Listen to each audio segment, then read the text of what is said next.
Hey, I'm Jason Goldstein, and you're watching RespectTheNext.com. Could you tell us what are some of the current misconceptions as far as producing ghosts today? Because I sort of feel like people feel like they can just get their Mac and purchase any sort of program and become their, sort of own producer and create kind of their own sound sort of situation. So what would you say was like misconceptions or how the industry has changed in terms of everyone having what they feel is access to producing their own projects? Sure. Yeah. I mean, obviously, with the advent of digital recording and having all the sound libraries, playing has become less important. You don't get real players on a record as much as you used to, and I think that's really sort of sterilized the business, the sound of the music. Also, the fact that you can put everything in perfect time and in perfect pitch. If you listen to any great record, and I mean pre 2003 even, there's mistakes, there's pitch issues, there's timing issues, and that's what makes it human. The greatest records of all time are pitchy and out of tune in some places, and that there's timing issues and there's mistakes in the record. But that's what makes it feel human. So I think that we've sort of stripped the life to a certain extent out of these records. They're very straight ahead and perfect, like a computer program. There's no mistakes. And that goes with hand in hand with that goes a number of different issues. It means you don't have the quality of singers anymore. Before, just going back to not even that long ago, Celine Dion and Mariah Carey, we didn't tune them. They had to hit the note, and that meant singing it as many times as it took to hit the note. And so, you really got a real performance out of these people. On top of that, the fact that you can record literally hundreds of tracks means you don't have to make a decision.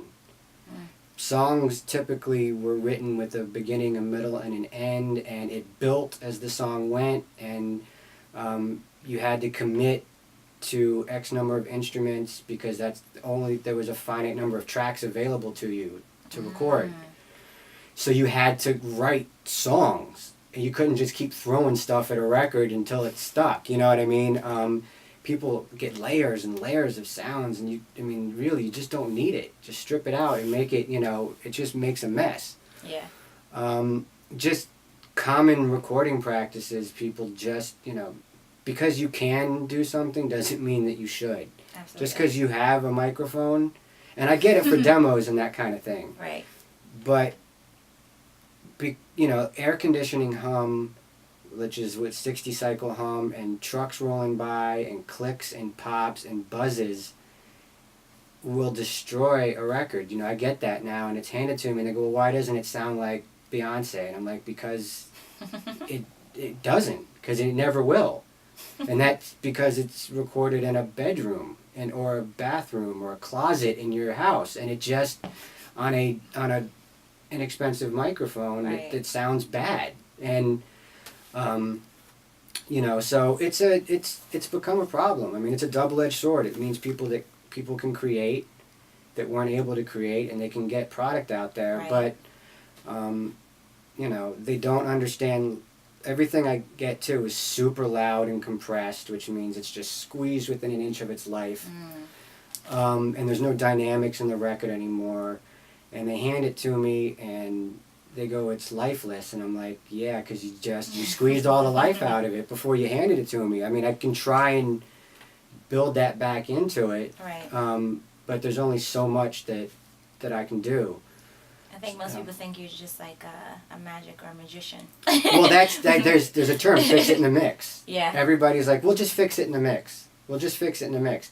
And there is a number of things that you can do. I can manufacture dynamics, and I can tune vocals, and I can clean up muddy audio, but only to a point. And it totally, as far as my job goes, that's like busy work. That's like there's nothing creative about fixing somebody else's mistakes before I even start mixing a record.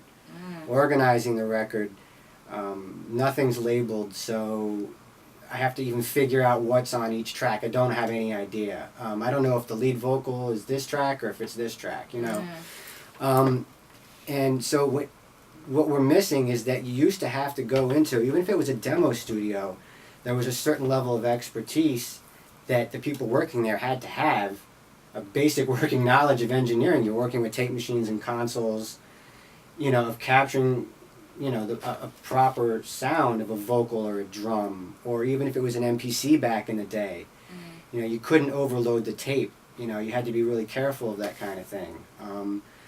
So it's just a matter of, you know, really like learn your craft. If you want to do it, guys, go take a quick course in engineering. You know what I mean? And learn the basics of signal flow and loudness and that kind of thing. And you will go a long way. Everybody thinks that their record has to be this super loud, bright thing, you know, but you're not leaving any room for me to do my job, let alone like the mastering engineer. You know what I mean? So, yeah, that's one of the big battles I have to fight on a daily basis. I'm doing that. Excellent. Yeah. Well, it has been a pleasure speaking with you here My today. pleasure. Meeting you. Thank you. Could you let us know if anyone is interested in your services or how they can contact you or? Sure. I have a website, www.jasongoldsteinmixer.com. It's got my discography and my bio and examples of mixes, and you can there's a contact me form, and you can just fill it out and hit me up. You know, I love working with new and up and coming artists as well as established, so you know, I try not to turn down any gig. You know, That's I'm important to happy point out. Yeah. You know, I mean, you never know what the next big thing is going to be. Absolutely. So it's true. You got to respect the next. It's like you don't know who the next big person is. So I'm happy to work with just about anybody. You know. Great. Well, you've heard it from the man himself. Make sure to check out this interview and everything else on respectthenext.com. Again, I'm Empress Elliot Monroe, here with the wonderful Jason Goldstein.